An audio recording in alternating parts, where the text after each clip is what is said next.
Assalamualaikum warahmatullahi wabarakatuh. Bagaimana kabarnya hari ini?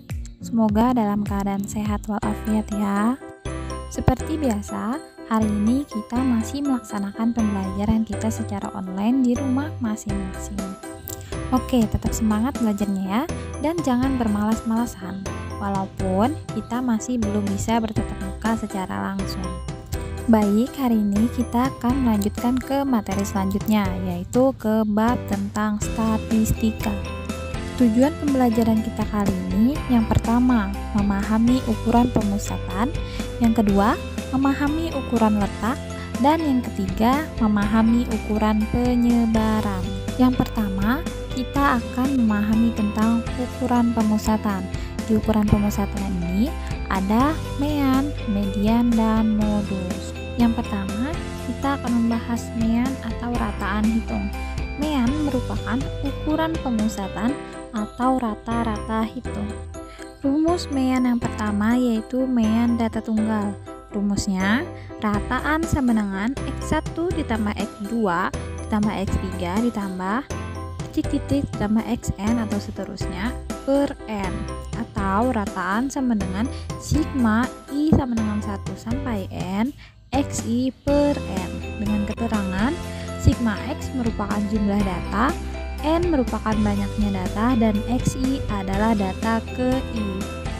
Selanjutnya ada mean data kelompok. Rumusnya, X sama dengan atau rataan sama dengan F1 dikali X1 ditambah F2 dikali X2 ditambah F3 dikali X3 ditambah titik-titik ditambah Fn dikali Xn atau seterusnya per F1 ditambah F2 ditambah titik-titik ditambah Fn, atau rumusnya rataan sama dengan sigma I sama dengan 1 sampai N Fi dikali Xi per sigma I sama dengan 1 sampai N dikali Fi. Keterangannya yaitu Fi itu sama dengan frekuensi untuk nilai Xi, kemudian Xi adalah titik tengah rentang tertentu. Oke, selanjutnya kita ke median. Nah, sebelum ke rumus, kita perlu ketahui dulu pengertian dari median. Median merupakan suatu nilai tengah yang telah diurutkan. Untuk median data tunggal, pada dasarnya kita tidak memerlukan rumus, hanya saja kita harus mengurutkan data dimulai dari yang terkecil ke yang besar. Kemudian setelah itu, kita tentukan data ganjil, ambil dari nilai yang berada di tengah, kemudian data genap, ambil dari rata-rata dua data yang berada di tengah-tengah. Nah, untuk median data kelompok, rumusnya yaitu ME atau median sama dengan L2 ditambah dalam kurung N per 2 dikurang sigma F2 per F2 dikali C. Keterangannya, L2 itu adalah tepi bawah kelas median, kemudian N merupakan banyaknya data, dan sigma F2 itu merupakan jumlah frekuensi sebelum kelas median, kemudian F2 merupakan frekuensi kelas mediannya, dan C merupakan panjang interval kelas. Selanjutnya modus. Modus merupakan nilai yang paling sering muncul atau nilai yang mempunyai frekuensi tertinggi dari semua data. Untuk rumus modus data tunggal, kita hanya perlu mengurutkan data dari yang terkecil ke yang besar, kemudian kita ambil data yang jumlahnya paling banyak. Selanjutnya rumus modus data kelompok. Rumusnya, modus sama dengan L0 ditambah dalam kurung D1 per D1 ditambah D2 kemudian dikali C. Keterangannya, L0 itu merupakan tepi bawah kelas modus, D1 merupakan selisih frekuensi kelas modus dengan frekuensi kelas sebelum modus, kemudian D2 merupakan selisih frekuensi kelas modus dengan frekuensi kelas sesudah modus, dan C merupakan panjang interval kelas. Selanjutnya ukuran letak. Ukuran letak meliputi kuartil, desil, dan persentil. Yang pertama yaitu kuartil. Kuartil membagi data menjadi 4 bagian yang sama banyak, dimulai dari X-min, kemudian Q1, Q2, Q3, dan X-max dengan bagian yang sama besar yaitu seperempat bagian. Keterangannya, X-min merupakan data yang terkecil, X-max merupakan data terbesar, Q1 merupakan kuartil ke-1, Q2 kuartil kedua, dan Q3 merupakan kuartil ketiga. Selanjutnya rumus kuartil yang pertama yaitu kuartil data tunggal. Rumusnya letak QI sama dengan I dalam kurung N+1 per 4. Kemudian keterangannya XI itu merupakan kuartil ke I dan N merupakan banyaknya data. Kemudian rumus kuartil data kelompok.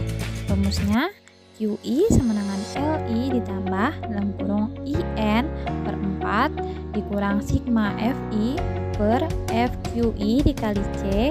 Keterangannya QI sama dengan kuartil ke I atau ke 1, ke 2, ke 3. Kemudian LI merupakan tepi bawah kelas kuartil ke I, N merupakan banyaknya data, sigma FI merupakan frekuensi kumulatif kelas sebelum kelas kuartil, C merupakan lebar kelas, dan F merupakan frekuensi kelas kuartil. Oke, selanjutnya kita ke desil dan persentil.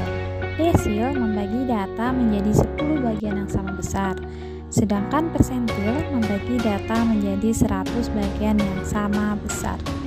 Kemudian rumus desil dan persentil data tunggal. Yang pertama, rumus desil, letak DI di urutan data ke I dalam kurung N+1 per 10, dengan DI merupakan desil ke I dan I merupakan 1, 2, 3, sampai 9, kemudian N merupakan banyaknya data.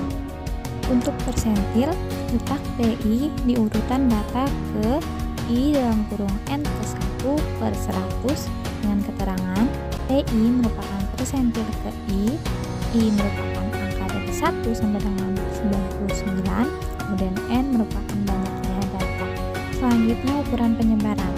Ukuran penyebaran menggambarkan penyebaran data tersebut dan dapat dikaitkan dengan simpangan atau lebar data dari suatu nilai tertentu. Contohnya, jangkauan, hamparan, simpangan, kuartil, dan simpangan rata-rata. Yang pertama, jangkauan. Jangkauan merupakan selisih antara data terbesar dengan data terkecil. Yang pertama, ada rumus jangkauan data tunggal. Rumusnya J sama dengan X max dikurang X min. Kemudian untuk jangkauan data kelompok, rumusnya J sama dengan nilai tengah kelas tertinggi dikurang nilai tengah kelas terendah. Yang kedua, hamparan. Hamparan atau jangkauan antar kuartil dengan lambang R merupakan selisih antara kuartil atas dengan kuartil bawah. Rumus hamparan untuk data tunggal dan kelompok yaitu R sama dengan Q2 dikurang Q1, dengan Q2 merupakan kuartil atas dan Q1 merupakan kuartil bawah. Selanjutnya yaitu simpangan kuartil dengan lambang QD merupakan simpangan antar kuartil. Rumus simpangan antar kuartil untuk data tunggal dan data kelompok yaitu QD sama dengan Q3 dikurang Q1. Selanjutnya simpangan rata-rata. Simpangan rata-rata untuk data tunggal rumusnya yaitu SR sama dengan 1 per N sigma I sama dengan 1 sampai N nilai mutlak XI dikurang rata-rata X, dengan keterangan SR merupakan simpangan rata-rata, N merupakan ukuran data, XI adalah data ke I dari data X1, X2, X3 sampai Xn, kemudian X merupakan rataan hitung. Untuk simpangan rata-rata data kelompok, rumusnya SR sama dengan sigma I sama dengan 1 sampai N, FI nilai mutlak XI dikurang rataan X, kemudian dibagi sigma I sama dengan 1 sampai N dikali FI. Selanjutnya simpangan baku merupakan akar dari jumlah kuadrat deviasi dibagi banyaknya data. Untuk simpangan baku data tunggal rumusnya S sama dengan akar sigma I sama dengan 1 sampai N dalam kurung XI dikurang rataan X pangkat 2 per N dengan keterangan N merupakan banyaknya data. Kemudian untuk simpangan baku data kelompok rumusnya S sama dengan akar sigma I sama dengan 1 sampai N dikali F dalam kurung XI dikurang rataan X pangkat 2 per N. Yang terakhir yaitu ragam atau variasi. Untuk ragam data tunggal rumusnya S kuadrat sama dengan sigma I sama dengan 1 sampai N dalam kurung XI dikurang X rataan pangkat 2 per N dengan keterangan N merupakan banyaknya data. Kemudian untuk ragam data kelompok, rumusnya S kuadrat sama dengan sigma I sama dengan 1 sampai N dikali F dalam kurung XI per X rataan atau rata-rata pangkat 2 per N dengan keterangan N merupakan banyaknya data. Nah, untuk memahami lebih lanjut agar kalian lebih paham, kalian bisa buka buku dari halaman 27 sampai 68. Kalian pelajari contoh-contohnya, kemudian jawab juga soal-soalnya agar kalian lebih memahami lebih lanjut. Oke, sampai sini dulu pembahasan kita kali ini. Jumpa lagi di minggu depan di pembahasan selanjutnya. Jangan lupa jaga kesehatan dan tetap rajin belajar di rumah. See you, thank you. Wassalamualaikum warahmatullahi wabarakatuh.